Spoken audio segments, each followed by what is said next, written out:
Bom dia! Bom dia! Nós estamos vivos porque a misericórdia do Senhor se renovou nessa manhã para cada um de nós. E a palavra de Deus é verdadeira e fiel. Bom dia para você, a misericórdia de Deus também alcançou a sua vida nesse dia. Por isso o Espírito do Senhor te trouxe para assistir esse vídeo. Você é muito bem-vindo aqui. Eu estou acompanhada com meu esposo. Bom dia, querido. Bom dia! Bom dia a todos vocês. É uma grande bênção que nós temos de estar aqui reunidos e Deus tem grandes coisas preparadas para nós esse dia. Amém. Vamos buscar a presença desse Deus então? Vamos orar? Senhor nosso Deus, muito obrigado, porque o Senhor nos deu mais um despertar e uma oportunidade de estar em Sua presença. Sim. Que nós possamos ser abençoados ao fazer um culto a Ti agora. Que o Senhor fale ao nosso coração e também que o Senhor aceite a nossa adoração a Ti neste momento. Em nome de Jesus. Amém. Amém. E por ser muitas as oportunidades que nós temos e as bênçãos, nós vamos cantar um hino a Deus, porque é muito lindo isso que Deus nos deu, e Deus nos deu também belos hinos. Vamos cantar o hino 249. Ó, que belos hinos Deus nos deu.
E agora é o nosso momento especial do verso bíblico. Você percebe que nós andamos a Bíblia inteira, a gente sabe um pouco lá do que tem nos livros do início, ali do meio, no Novo Testamento. E cada momento da nossa vida nós devemos nos lembrar de uma promessa de Deus, de algo que Deus falou. A palavra dele no nosso coração vai nos fazendo caminhar nesse caminho para o céu. E essa semana nós estamos em Lucas capítulo 12, do verso 3 ao verso 7. E eu fico pensando, que isso que Cristo disse vai de fato acontecer. E eu quero participar disso. Você quer participar do cumprimento das promessas de Deus? Então vamos aprender Lucas 12, do 3 ao 7. Eu vou contar, querido. 1, 2, 3. Lucas 12, do 3 ao 7. Porquanto tudo que em trevas dissestes, à luz será ouvido, e o que falastes ao ouvido no gabinete, sobre os telhados será apregoado. E digo-vos, amigos meus, não temais os que matam o corpo e, depois, não tem mais o que fazer. Mas eu vos mostrarei a quem deveis temer. Temei aquele que, depois de matar, tem poder para lançar no inferno. Sim, vos digo, a esse temei. não se vendem 5 passarinhos por 2 centis, e nenhum deles está esquecido diante de Deus. E até os cabelos da vossa cabeça estão todos contados. Não mais, pois, mais valeis vós do que muitos passarinhos. Lucas 12, do 3 ao 7. Lucas 12, do 3 ao 7. Porquanto tudo que em trevas dissestes, à luz será ouvido, e o que falastes ao ouvido no gabinete, sobre os telhados será apregoado. E digo-vos, amigos meus, não temais os que matam o corpo e, depois, não temais o que fazer, mas eu vos mostrarei a quem deveis temer. Temei aquele que, depois de matar, tem poder para lançar no inferno. Sim, vos digo, a esse temei. Não se vendem 5 passarinhos por 2 centis, e nenhum deles está esquecido diante de Deus. E até os cabelos da vossa cabeça estão todos contados. Não temais, pois, mais valeis vós do que muitos passarinhos. Lucas 12, do 3 ao 7.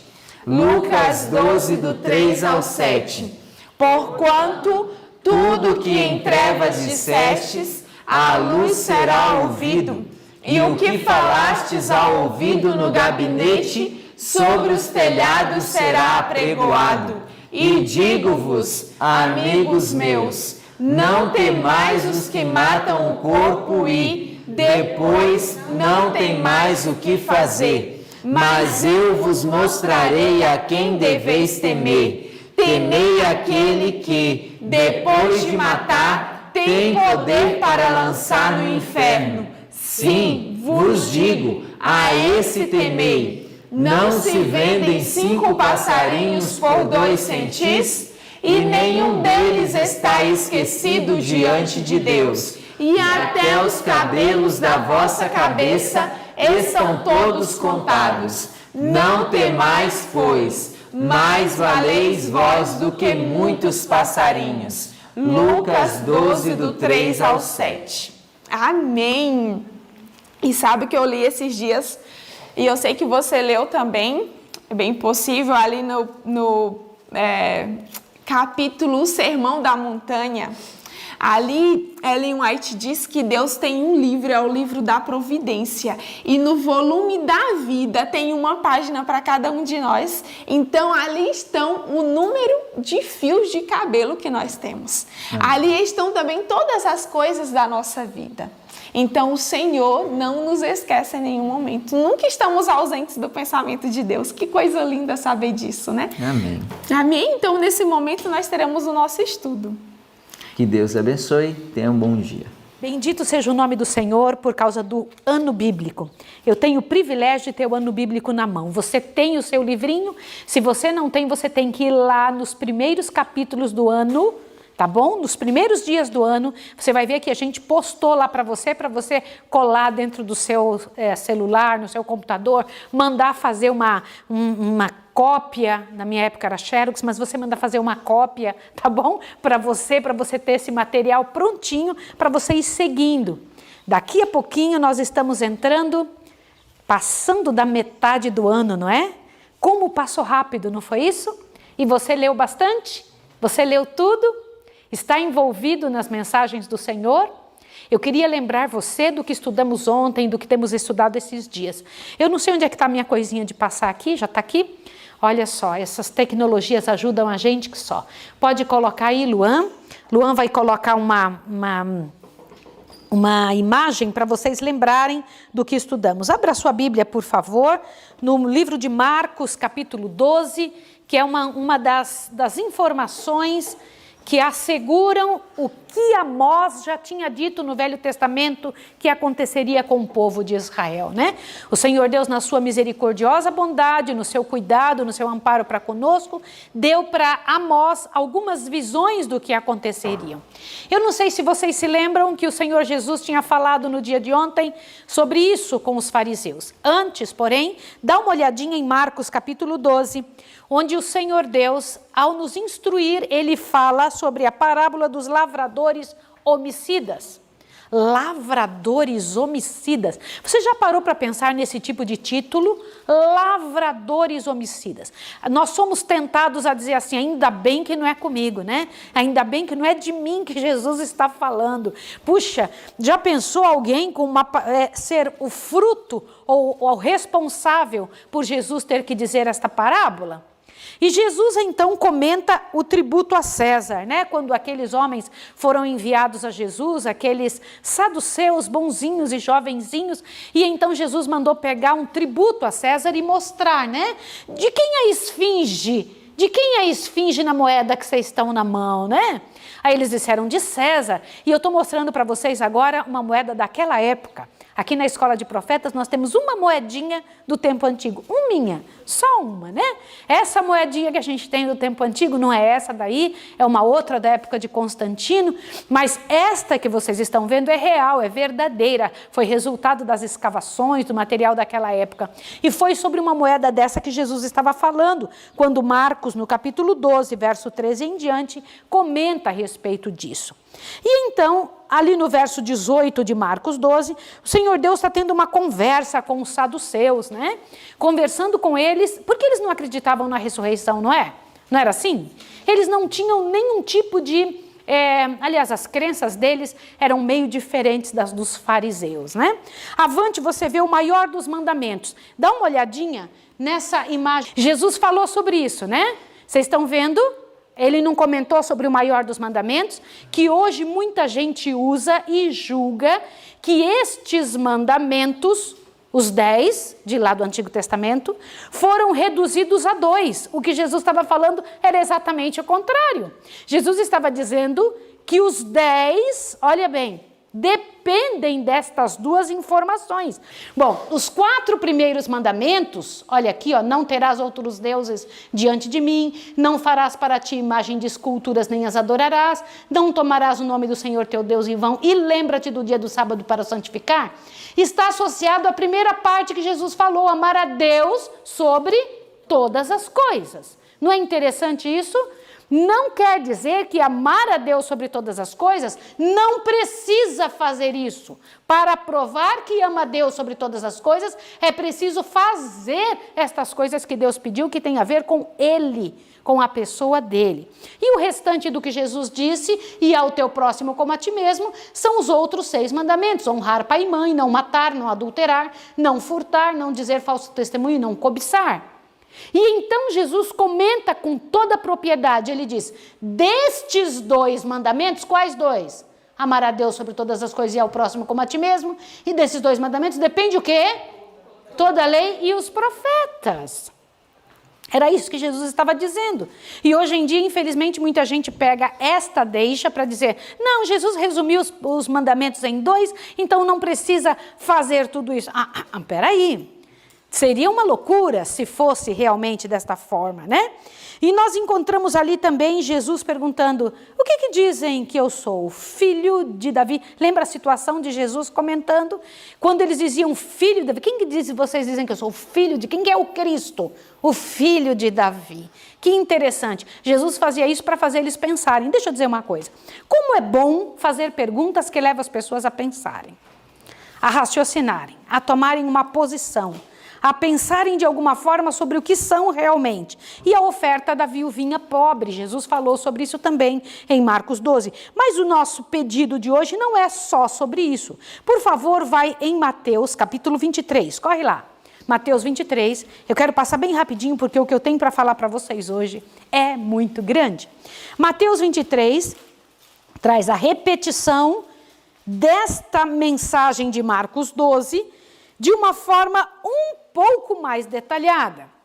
Em Marcos, o Senhor Deus traz os detalhes que vimos ontem Em Mateus, no entanto, o Senhor Deus fala o resultado disso. Qual foi o resultado desta comunicação de Jesus com estes escribas, fariseus, saduceus, doutores da lei? Por acaso vocês já pararam para pensar quem são estas pessoas? Qual a diferença entre eles? Qual a diferença? Porque aqui, em Mateus capítulo 23, Jesus censura escribas e os fariseus. Mas quem são eles? Quem eram estas pessoas? E qual a diferença entre um e outro? Vocês se lembram que Jesus, olha, era sempre rodeado por gente difícil. Era ou não era?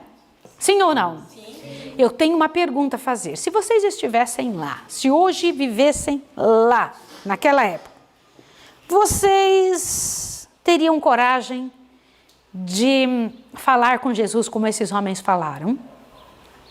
Eu vou comentar com vocês algumas coisas muito sérias hoje, que a nossa lição nos traz, porque o nosso ano bíblico de hoje, ele não fala e não conta uma historinha, faz uma aplicação. Não era há pouco tempo que aqueles homens estavam incomodando Jesus, sempre inquirindo, sempre fazendo perguntas capciosas para colocar Jesus em problemas, para trazer dificuldades sobre ele. O povo se admirava que os príncipes, os principais da nação não acreditavam em Jesus. Como pode? Ele fala de uma maneira tão clara, tem uma mensagem tão clara, mas por que é que ninguém acredita nele? Por que os nossos principais, por que aqueles que a gente seguiu durante tantos anos não acreditam neles? E vocês sabem, né? Aqueles homens estavam sempre preparando armadilhas para Jesus. Sempre arrumando um jeito de provar que Jesus não estava certo. Mas deixa eu te fazer uma pergunta. Eles sabiam que Jesus estava certo ou não? Sabiam. Peraí, mas por que queriam fazer o povo acreditar que Jesus estava errado? Por quê? Eles sabiam que Jesus estava certo, mas por que estes homens judiavam tanto de Jesus e queriam passar a ideia que Jesus estava errado? Respondam para mim. Queria que Jesus perdesse a popularidade, mas por quê? Eles eram egoístas. Eles eram egoístas? É mesmo? A mente guiada pelo inimigo, eram egoístas, queriam terminar com a popularidade de Jesus. E que mais? Mas por que eles tinham esse egoísmo? Por que queria terminar com a popularidade de Jesus? Por que se deixavam dirigir pelo capeta, né?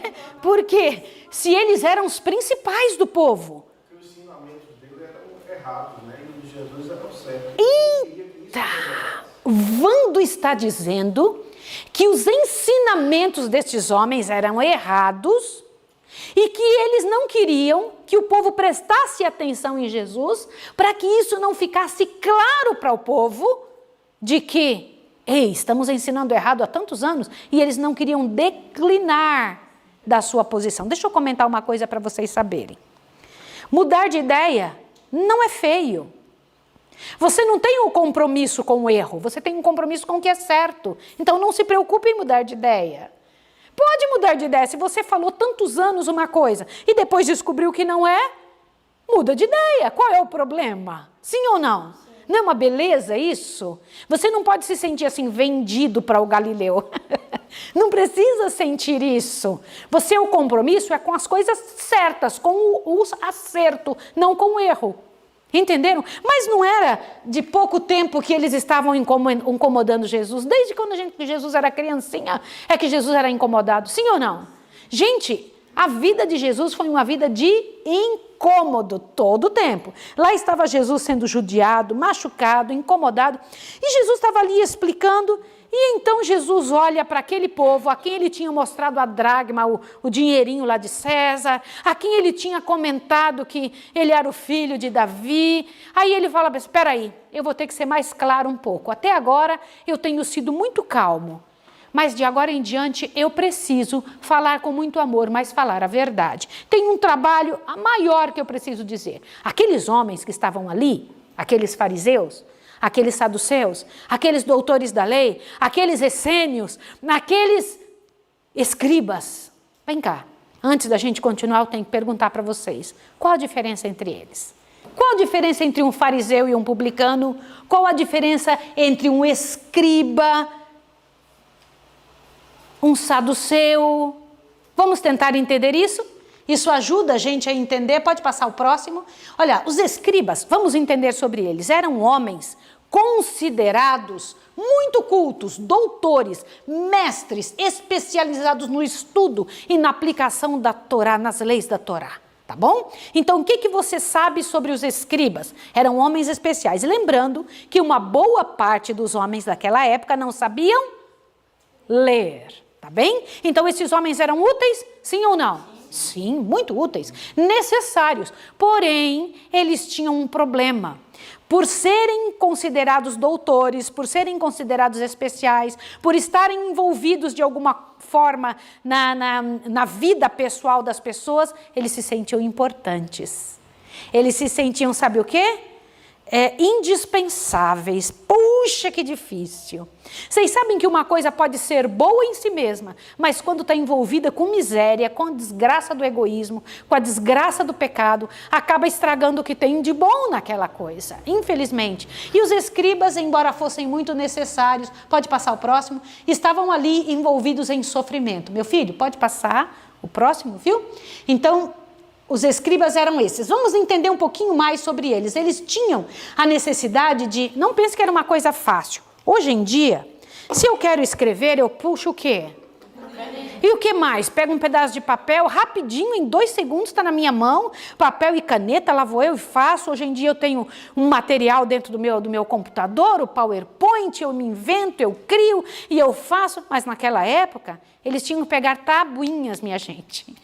Tabuinhas, escrever em tabuinhas de barro, em tabuinhas de pedra, em papiros e correr para poder conseguir escrever, cunhar as letras naquele material. Não era fácil, não. Hoje eu estava tentando colocar aqui no meu livrão os detalhes e eu estava procurando canetas de cor diferentes para que eu pudesse encontrar a ideia que eu queria. Naquela época, você acha que eles tinham canetas de cor diferentes? Escribas sofriam para fazer o seu trabalho. Mas Satanás odiava eles. Satanás tanto odiava que tentou fazer com que eles aprendessem da forma errada. Eles gostavam de quem? Passa avante, dá uma olhadinha. Escribas eram aqueles que tinham incumbência de escrever a lei e explicá-la, tá? Agindo como os fariseus, tá aí o problema. Agindo como quem? Como os fariseus, tá? Agindo como os fariseus, participando dos seus princípios e de sua aversão aos inovadores, recebiam de Jesus a mesma reprovação. Entenderam? Infelizmente, os escribas, eles eram úteis, mas eles acabaram estragando a sua utilidade, vivendo como os fariseus. O que mais? Vamos dar uma olhadinha em outro grupo. Quem eram os fariseus? Os fariseus seguiam a tradição escrita. O que é tradição? Tradição não é o que está na Bíblia. Era o que foi passado durante aquele tempo intertestamentário. Vocês se lembram disso? Lá naquela época, depois do exílio, estão lembrados disso? Aquela época que eles inventaram algumas leis, os fariseus seguiam estas tradições. E o que eles seguiam também? O Antigo Testamento e a tradição oral acrescentada à lei. O que mais? Se opunham à teologia dos saduceus, crendo em anjos e na ressurreição dos mortos. E o farisaísmo se resumia em viver em conformidade com a lei. Se sentiam separados. Quer ver uma coisa interessante? Deixa eu passar para esse lado para ficar mais fácil, tá? Olha só. Fariseus, do aramaico perushim, que significa os separados. Eu queria que vocês começassem a pensar quem é um grupo parecido com isso hoje. Eu quero que vocês pensem, porque tudo isso era judeu, todo mundo era da igreja da época, mas eram grupos separados que criam em coisas, como hoje a adventista não está cheio de grupos diferentes, hoje nós temos adventista que crê que tem que ser de uma forma, adventista que crê que tem que ser de outra, adventista que crê de outra maneira ainda, já notaram? Quem seriam os fariseus de hoje? Presta atenção. Eles surgem como partido político. Eram formados por leigos, empresários da classe média e alguns escribas. Fariseus destacados no Novo Testamento. Quem que eram? Nicodemos, Gamaliel e quem mais? Paulo. Nosso irmão Paulo era um fariseuzão. Tá bom? Ainda bem que foi alcançado pelo Senhor. E conspiravam para matar Jesus, né? Vamos ver mais um pouco? Pode passar o próximo. Saduceus, quem eram? Seguia apenas a Torá. Lembra que os fariseus seguiam as tradições. Esse seguia só o quê? Torá, nada de tradição. Rejeitavam a tradição oral, aquele negócio que passava de pai para o filho. Não, não, não. Só creio no que está escrito. Entenderam? Parece bom até aí, não parece? Mas vamos ver a besteira. Olha, o próximo. Não criam na ressurreição dos mortos. E que mais? Nem na predestinação, em oposição aos fariseus. Viviam brigando. Gente, eles se encontravam, adivinham o que acontecia? O que acontecia quando eles se encontravam? Era um choque o tempo todo, brigavam o tempo todo, por quê? Não ressuscita, ele ressuscita, não, mas ressuscita sim, e brigavam o tempo todo por isso. Viviam brigando. O que mais? Os saduceus dominavam o templo e eram partidários da ocupação romana. Eram formados pela alta classe dos judeus. Eram os mais poderosos, era gente de mais dinheiro, eram muito poderosos, tá bem? Os fariseus eram classe média, os saduceus eram riquíssimos. Entenderam isso? Vamos entender agora. Saduceus, do hebraico, significa os justos, tá bom? Olha lá, surgem como partido político também, eram formados por sacerdotes e sumos sacerdotes. Olha lá, saduceus destacados no Novo Testamento. Caifás era saduceu. Tá bom? Aquele Caifás que você está pensando mesmo. É ele, tá? Conspiravam para matar Jesus. Que interessante. Algumas coisas parecidas entre eles, tão diferentes, mas tinha um negócio parecido aí entre eles, não tinha? Avante, mais um pouquinho. Vamos lá. Crença dos saduceus. Olha, vamos prestar bem atenção. Eles eram extremamente o quê? Autossuficientes, ao ponto de negar o envolvimento de Deus na vida cotidiana. Eles diziam, Deus criou a gente e largou a gente que decide o que vai fazer. Eles eram autossuficientes. O que mais? Eles negaram qualquer ressurreição dos mortos. Eles negaram qualquer vida depois da morte, defendendo a crença de que a alma perecia com a morte. Eles acreditavam que não há qualquer penalidade ou recompensa depois da vida terrena. Eles negaram a existência de um mundo espiritual, ou seja, anjos e demônios. Eles não acreditavam nisso. Entenderam? Imagina, não existe esse negócio, isso é enrolação. Eles falavam. Avante, mais um pouquinho agora. Presta atenção. Vamos lá agora entender um pouquinho mais? Vamos lá, vamos ampliando. Lembra indo do micro para o macro, tá? Então vamos entender. Olha os grupos na época de Jesus. Vamos lá, lê comigo. Saduceus, fariseus, quem mais? Essênios, zelotes e herodianos. Vocês ouviram esses nomes no ano bíblico? Sim, vamos entender quem são? Vamos lá, nós já sabemos quem são os saduceus, já sabemos quem são os fariseus. Vamos ver os essênios? Aí é o terceiro lá. Quem são os essênios? Entendiam que a vida urbana e religiosa dos judeus da sua época era mundana, vivendo isolados, buscando uma espiritualidade elevada. Essênios viviam no deserto. Eles achavam que quem vivia na cidade era mundano e se mandava para o deserto. Entenderam isso ou não? Tudo que eles viam no povo que vivia, na verdade eles não queriam nada que fosse moderno naquela época, imagine hoje, né? Entenderam? Então eles viviam isoladíssimos, compreenderam? Eram os essênios, tá? Os zelotes, gente, quem que vocês se lembram que era zelote? Zelote, Simão Zelote. Peraí, Jesus tinha gente assim no meio dele? Tinha. Jesus não se importa que você venha para ele. Agora ele te muda e você se transforma. Né? Olha que coisa bonita. Vamos ver lá quem eram os zelotes? Acreditavam que a submissão a Roma fosse traição a Deus. Eram o terror dos soldados romanos. Por quê? Porque eles falavam, comigo é na espada mesmo. Eles diziam, comigo é na espada. Vem para você ver. Eles achavam que Deus aceitava que se ganhasse na força o reino de Deus, né? Que mais? Já que as suas excursões eram realizadas sob o manto da noite, eles eram traiçoeiros que só, tá bom? Zelotes. Olha lá, e os herodianos? Gente, agora que vocês precisam saber. Para entender o que nós vimos ontem, vocês falaram tanto em herodianos, quem eram eles? Tinham características de agremiação partidária, apoiando a dinastia dos Herodes, que deviam seu poder às forças romanas de ocupação. Fosse de Herodes, eles achavam que estava, ó, entenderam isso? Embora eles fossem judeus, eles acreditavam que o povo nascido de Herodes, vindo de Herodes, é que tinham que ocupar o reino, que tinham que tomar parte do reino, que eram responsáveis pelo reino. Entenderam isso? Está compreendido até agora? Então vamos ver mais um detalhezinho, vai lá. Vamos lá, período intertestamentário. O que é isso? O que é isso? Vamos pensar, o que é intertestamentário? O povo de Deus vem até a Babilônia. Da Babilônia até Jesus nascer, vocês se lembram que ficou um tempo sem profetas? Isso é o período intertestamentário. Entenderam? Compreenderam? Aí, nesta época, surgiram uma série de ramificações do judaísmo, da religião verdadeira. Está entendido ou não está entendido? Você compreendeu, você que está em casa? Avante, olha. Veja bem, fariseus versus saduceus. Quais eram as principais diferenças? Vamos entender agora? Olha, a doutrina da ressurreição, fariseus acreditavam? Sim. E saduceus? Não. Isso, vamos lá. Juízo final, fariseu acreditava? Sim. E saduceu? Não. Imortalidade, fariseu acreditava? Sim. E saduceu? Não. Agora, a alma morre com o corpo, fariseu acreditava? Não. E saduceu? Sim. Olha, anjos e espíritos, fariseu acreditava nisso? Sim. E saduceu? Não. E a intervenção de Deus na vida humana, fariseu acreditava? Sim. E saduceu? Não. Disse que Deus tinha criado a gente, largou a gente aqui, a gente que resolvia o que fazia da vida. Que uma pessoa podia ser boa se ela quisesse, podia ser ruim se ela quisesse. Vocês estão vendo que em cada coisa ou cada posicionamento destes grupos tem um pouco de verdade? Sim ou não? Você até fica meio com dúvida assim, não fica? Ah, tá, mas eles têm um pouco de verdade.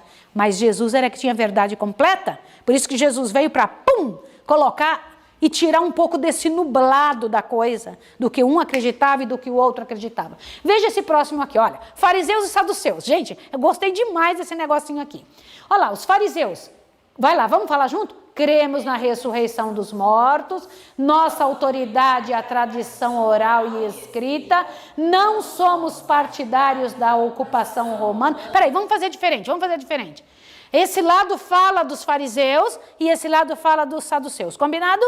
Vamos lá. Então, vocês falam a primeira dos fariseus e vocês falam a primeira dos saduceus. Vamos lá, primeira.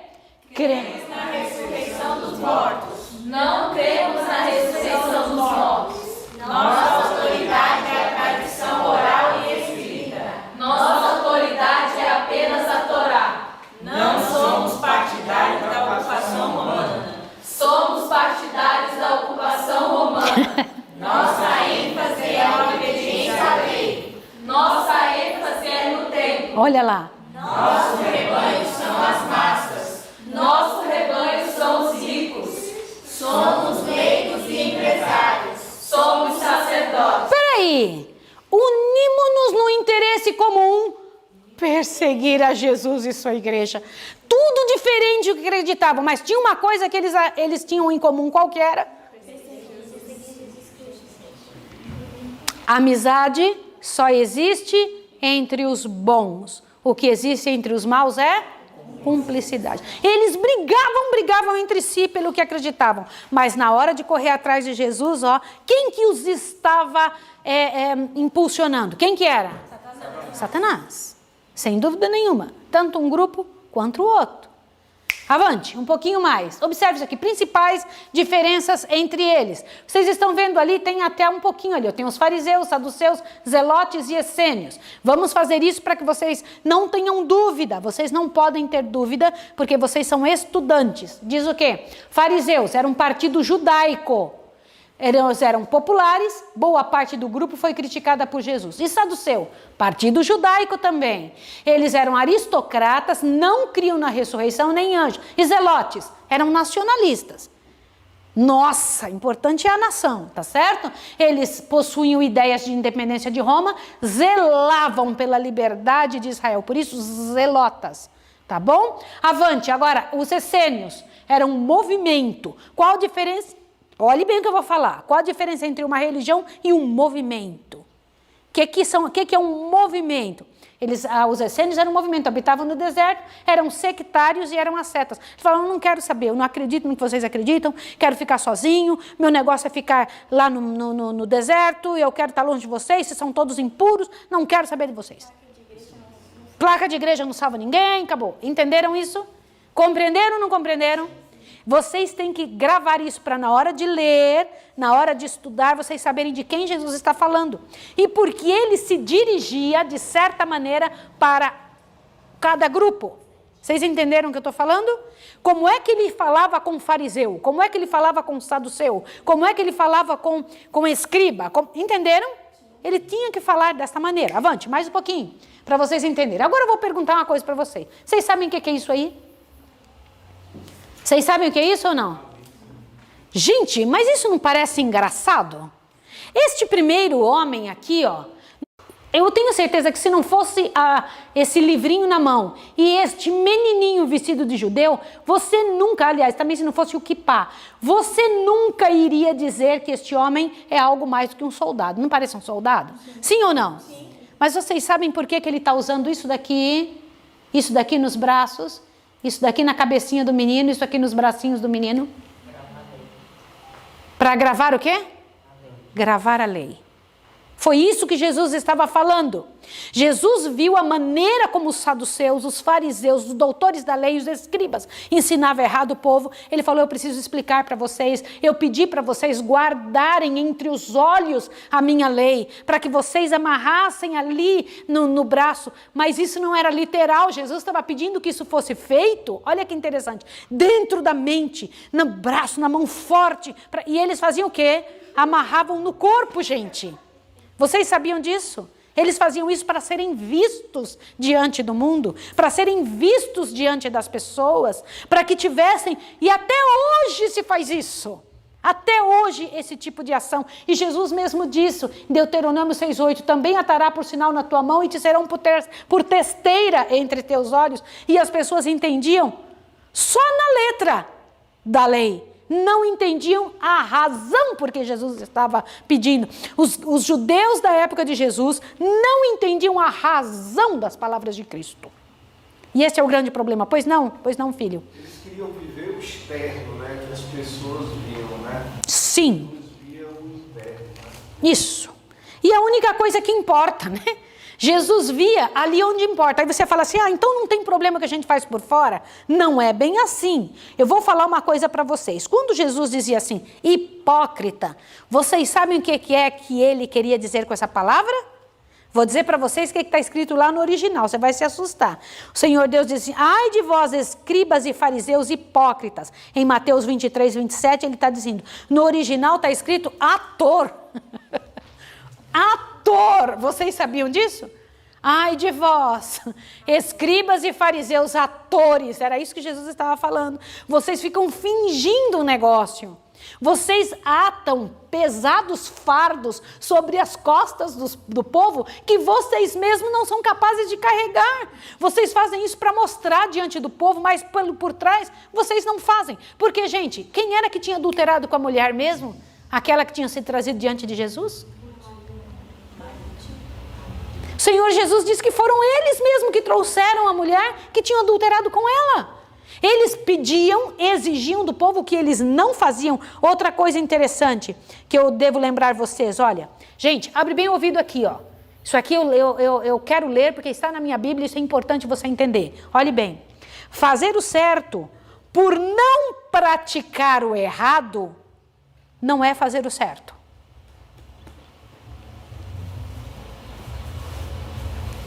Bora, eu quero que vocês todos pensem nisso. É tão gostoso ver aqui a carinha de vocês fazer bem assim. Bora? Para pensar. Vamos juntos nessa ideia aqui. O que Jesus estava dizendo para aquelas pessoas? Ó, fazer o certo por não praticar o errado não é agir certo. Quer ver o que mais? Ser bom para não ser mal não é ser bom. Vocês ouviram isso ou não? Espera aí que eu vou fazer de tudo agora para ser bem bonzinho. Só para eu ser aceito, só para eu ser visto, só para eu ser amado, só para eu ser querido, só para todo mundo achar eu legal. Isso não é ser bom. Ser bom, fazer o certo, é o resultado da transformação de um caráter. A pessoa que é boa, só com quem ela gosta, ela não é boa. Ela tem uma preferência. Quer ver agora? Vai lavando. O interno Sim. é o que é de fato o verdadeiro. O externo é a reflexão do interno. É isso mesmo. É o que está dentro. Deus só vai existir nisso que você falou. Que o interno, o que está lá dentro, tem que refletir por fora. Não é o externo que importa para Deus. Só o externo importa quando é um reflexo do que está por dentro. Do que está lá no fundo. Então uma pessoa que é boa para parecer boa, ela não é boa. Uma pessoa que faz o certo só para tentar, não, eu vou fazer o certo porque é certo, ela não está fazendo o certo. Ela está sendo obrigada a fazer o certo, ela não foi transformada. Vocês entenderam a situação? Isso é muito delicado. E quando a gente para pensar nisso, meu coração ferve. Fala, Senhor, o Senhor Deus nos ensina a verdade a partir de seu início. Quer ver um outro detalhe? Pode passar o próximo. Observa mais esse detalhe aqui. Olha isso aqui, ó. Guardai-vos dos escribas. Ele falando para o povo, cuidado com os escribas. Quem que eram os escribas? Aqueles que ensinavam a lei, lembra disso? Os sábios, os doutores da época, ó. Cuidado com os escribas, que gostam de andar com vestes talares e das saudações nas praças. Olá, como vai? Eu sou tão importante com as roupas. Eram respeitados pela roupa que vestia, né? Tá, olha lá. Olha, e dos primeiros cadeiras na sinagoga. Eles eram, isso eu não sei que vocês sabem, que se guardavam as melhores cadeiras para eles. Porque eles eram importantes, toma aqui o primeiro lugar, senta aqui e tal, você vai ficar na frente e tal. E que mais? Olha lá. E nas sinagogas e nos banquetes. E devoram as casas das viúvas. E para justificar fazem longas orações. Estes sofrerão juízo maior. Gente, isso daqui me impressionou demais na lição de hoje. Como assim? Eles roubavam as viúvas, ganhavam dinheiro das pessoas, porque as pessoas os admiravam e davam dinheiro a eles. Para quê? Para eles gastarem com sua própria, com algo próprio, com algo para si. Vocês sabiam disso? Isso é coisa muito séria. Muito, muito, muito séria. Na verdade, eles diziam assim, faço o que eu digo, mas não faço o que eu faço. Não era assim? Mas também eles diziam, me dá aqui o seu dinheiro. E em troca disso eles faziam longas orações para justificar que tinham recebido o dinheiro. Longas orações. E depois ia gastar como queria. Não era para pobre nenhum. O Senhor Deus disse que estes receberiam um juízo pior do que todos os outros. Pois não, Wanda? Pois não.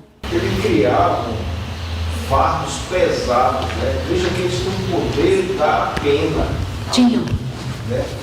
E com isso, eles criavam situações assim, que os mandamentos, as coisas que Deus realmente queria para o homem se tornava um fardo, um peso, né? Através da pena deles, que eles eram os que escreviam, né? Não, eles que escreviam. Então eles criavam coisas que eram cômodas a eles, mas não eram o que Deus realmente queria para o homem. E mais, Wanda, eles eram importantes, acreditados. E por serem acreditados, eles abusavam disso que eles recebiam do povo, como resultado daquilo que eles eram, né? Os importantes do local, os importantes. Eles eram um instrumento inimigo. Claro. Para deturpar a pureza da vontade. Instrumentos de Satanás.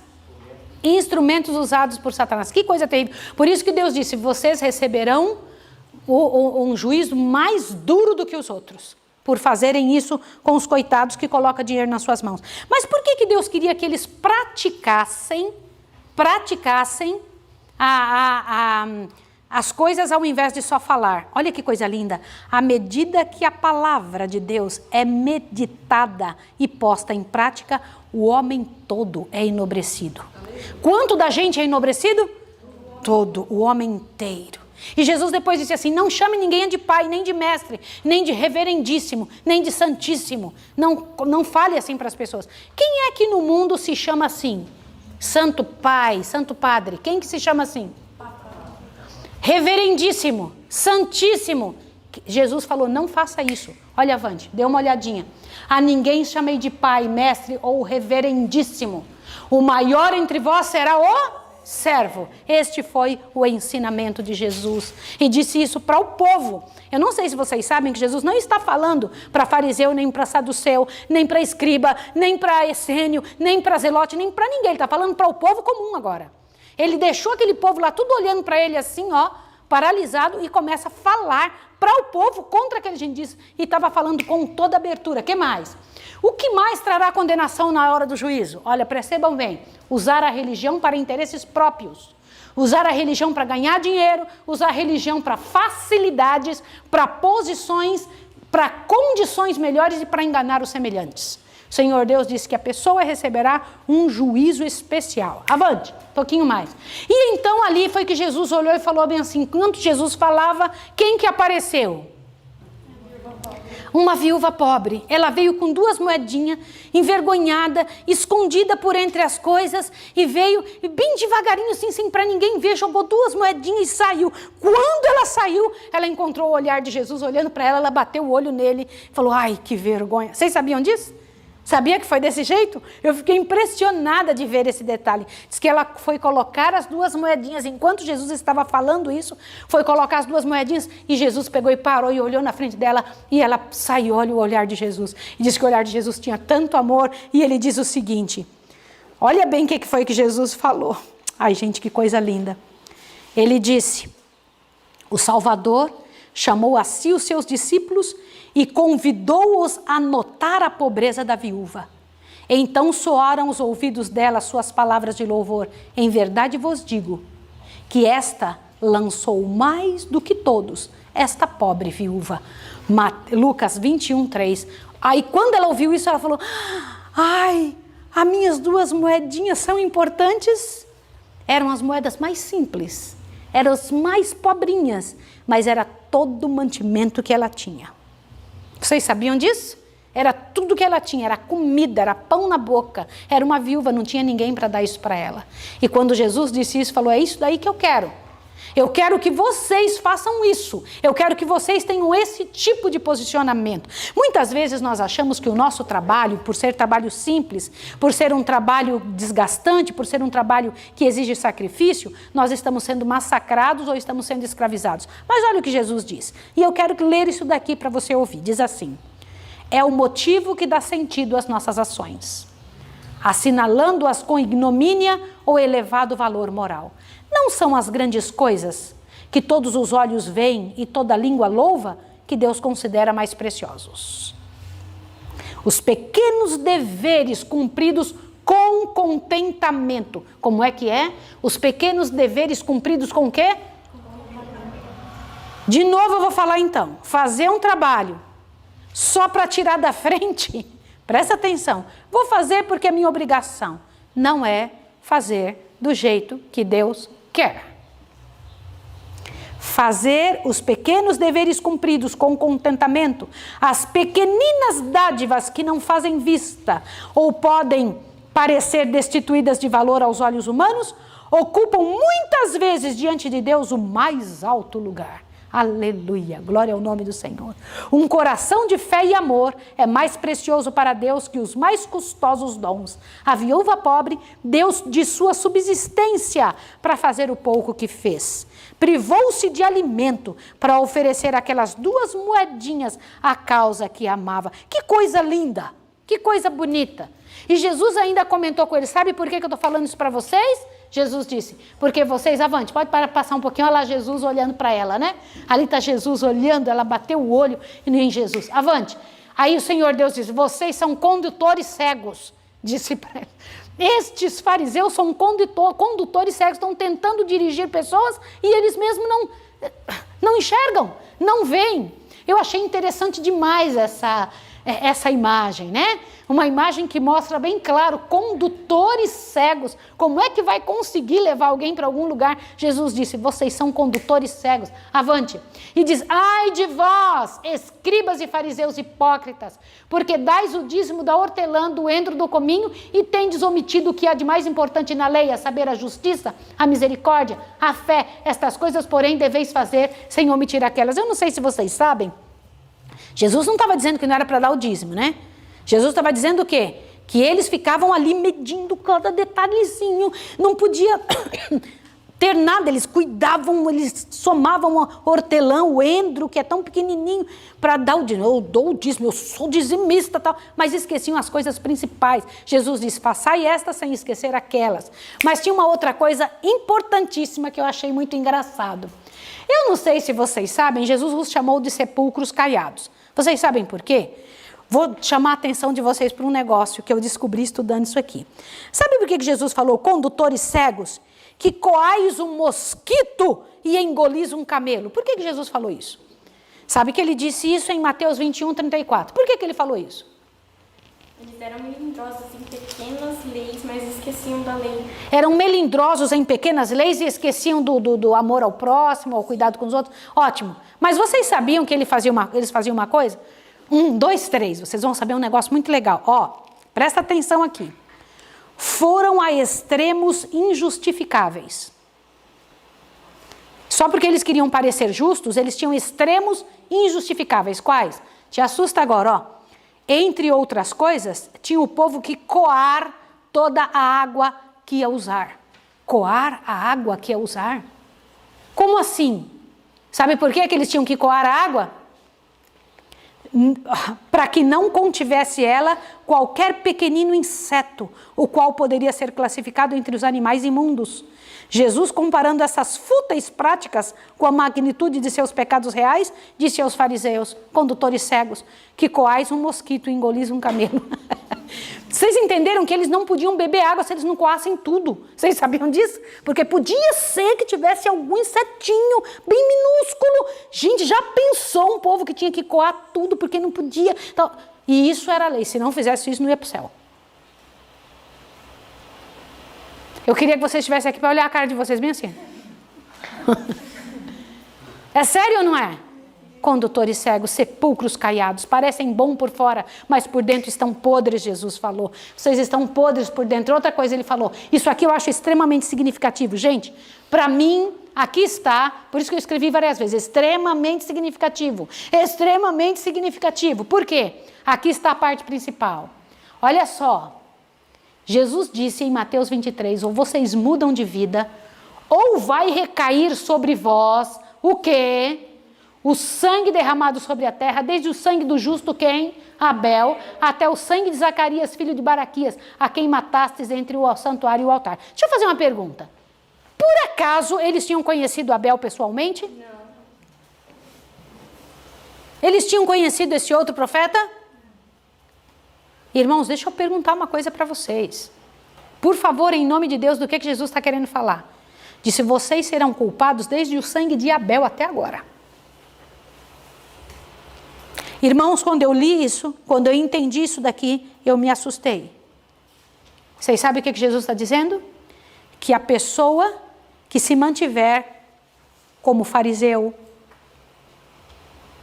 como saduceu, como essênio, como zelota, como cristão mentiroso, como sepulcro caiado, como estas pessoas que Jesus condenou nesse momento, serão responsáveis diante de Deus pelo sangue de todo profeta que caiu sobre a terra.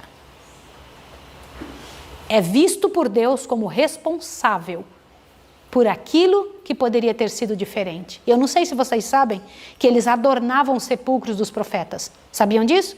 Eles enfeitavam, arrumavam os sepulcros ficavam lindos, eram os mais bonitos de todos. E eles diziam, se a gente estivesse lá, não tinha deixado matar o profeta.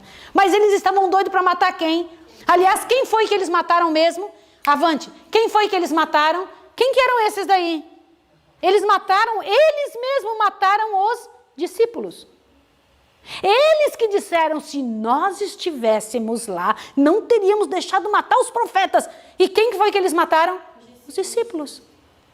Todos os discípulos foram mortos por eles. Pode me dizer, todos aí, menos João.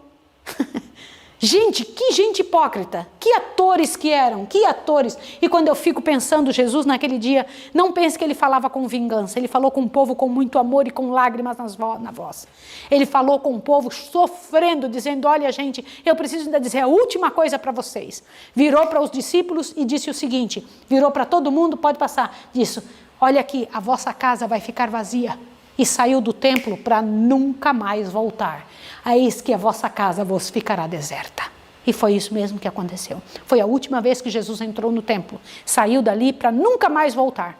E daquele dia em diante diz que o juízo do povo de Israel tinha sido lançado diante. Gente, quando eu paro para pensar isso, Senhor Deus, mesmo dizendo com tanto amor, tantos anos que ele explicou, quantas vezes é para nós o Senhor Deus tem falado e tem dito, sai disso que você vive, sai dessa história que você vive, sai dessa maneira de pensar. Quantas vezes o Senhor Deus tem falado, usando a boca de pessoas, usando a maneira de falar da própria palavra, o espírito de profecia, usando amigos, usando púlpito, e a gente não muda, porque a gente acha que tem mais cordeiro de onde veio aquele, que de onde veio aquele cordeiro tem mais para receber.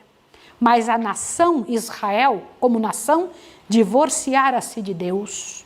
Os ramos naturais da oliveira foram quebrados. Olhando pela última vez para o interior do templo, Jesus disse em patética lamentação: eis que a vossa casa vai ficar-vos deserta, porque eu vos digo que desde agora não me verei mais, até que digais bendito o que vem em nome do Senhor. Deixa eu fazer uma pergunta para vocês. Vocês sabiam que aquelas pessoas que estavam ali, os fariseus, vão ter que ver o Senhor voltando? Vocês sabiam ou não? Não são só os que traspassaram Jesus. São todas essas pessoas que fizeram essa maldade, essa desgraça de enganar o povo. Eles vão ter que ressuscitar e vão dizer, e vão ter que ver Jesus voltando, dizendo, vocês não vão me ver mais, até que vão dizer, bendito o que vem em nome do Senhor. Foi o que Jesus disse. E que mais? Olha bem, olha bem. Até então ele chamara o templo a casa de seu pai.